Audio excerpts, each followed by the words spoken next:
It's Christopher Cutts Gallery, and we're at an exhibition of new work by Ron Martin.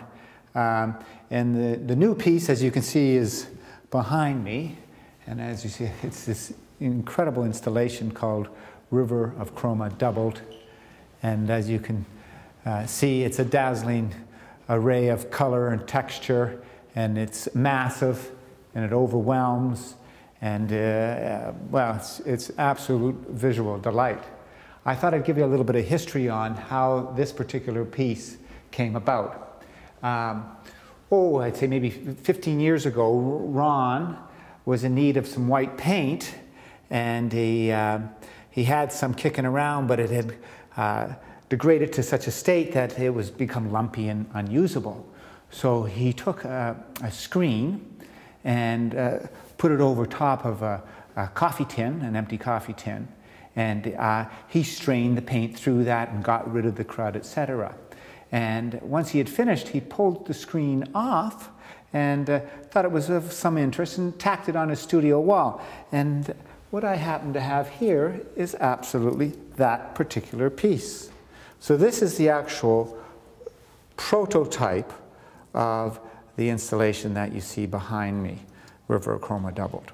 Now, initially, he did an installation of single screens like this, and it was on this particular wall in the south gallery of the gallery, and but it was single screened.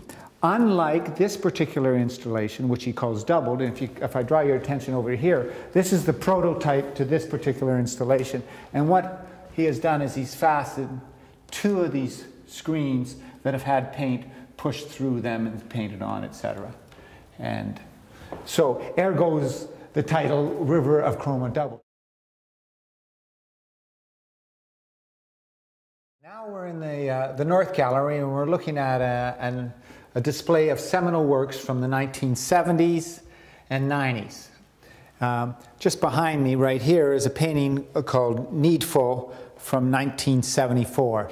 And this is amongst the most coveted paintings of Ron's very extensive oeuvre. They're also being referred to as the Baroque blacks. And you can see that the scale is massive. They're very muscular paintings. They have this seemingly romantic, expressive quality about them, and they can be very seductive that way. But the paintings aren't really about that. The paintings are about their physicality. They're about how they play with you, the viewer, or as Ron refers to it, the critical subject. He purposely wants them hung relatively low, so they are reacting what he refers to as one's body soma. The scale mirrored what Ron was able to cover in these manners. The paintings, like so much of Ron's work, have inherent limitations. One of the obvious ones in here is these are large acrylic-based paintings, is that there's a finite amount of time that you have to lay the paint down before it starts to set. And once it's done that, it's done. You know, you're going to not get this fluidity that you have. Segue now, just moving over to here from works from the mid-1990s, actually 1997. These are the two foil oils. Polychromatic, monochromatic. These incorporate, in some instances, almost the entire chromatic scale of Winsor and Newton. This is one color, slightly mixed, black. But they're about the same thing. They're both material-based paintings. Now, these particular paintings are really experimental paintings that led to the two foil oils phase 3s and 4s, and that's what we have here. These are the two foil oils phase 3s. This is a Winsor and Newton. This one is a Winter and Newton. The main difference between the Winsor and the Winton is how large the chromatic scale is. The Winsor and Newton has almost 100 colors in them. The Winton about 50. in around there. Now, there is, once again, inherent limitations prescribed in the making of these paintings. The paint was extruded from the manufacturer's tubes. He followed the chromatic scale. He started it in different areas. For example, he started this painting with the reds. So we look at this series of concentric rings here. There's the first red. Now he'd just look at he'd have the chroma sheet, then the next red, and they go out from in to out. Boom, boom, boom, boom. The reds, you see it moving into the purples. Then when he comes to the end of that set of concentric rings, he jumps over to the left, right. There you see the purples are moving into the blues. There's a green there. The blues are moved into the green. There's the greens, browns, through that scale. The browns move into the blacks, move into the yellows. Now you see the red. It starts to repeat by the time he does a sixth set of concentric ring, which is obscured by the seventh, which he referred to as a self-conscious ring. This is that whole accentuating the physicality of the material, the medium, the materiality of it all. So you can see they move from out, in, left to right, till they get here. It repeats. You've done almost 100 different colors. And then from here, he jumps here, and he moves from left to right in a syntactical order here, doing this piping. Boom, boom, boom, boom, boom, boom, boom, boom, boom, boom. There. Then he jumps here, and he breaks the system here. Now he's not following. He started with a yellow. You can see he kind of moved through it, changed a few things. That's the Winsor & Newton. We'll just take a quick look at the Winton.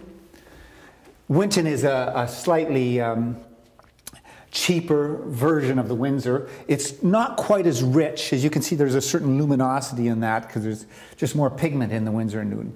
Nevertheless, it's a fantastic medium. But the big difference is the colors. Again, he started with the reds, but you see the chromatic scale isn't as large as you find in that one.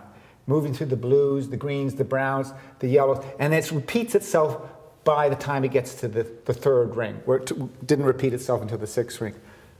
Then so he moves through there, same order, popping up here, doing the piping. Then jumps over here, sees a brown there, lets loose a little bit here. He doesn't follow the chromatic scale as rigorously as he did with the other sets of concentric rings.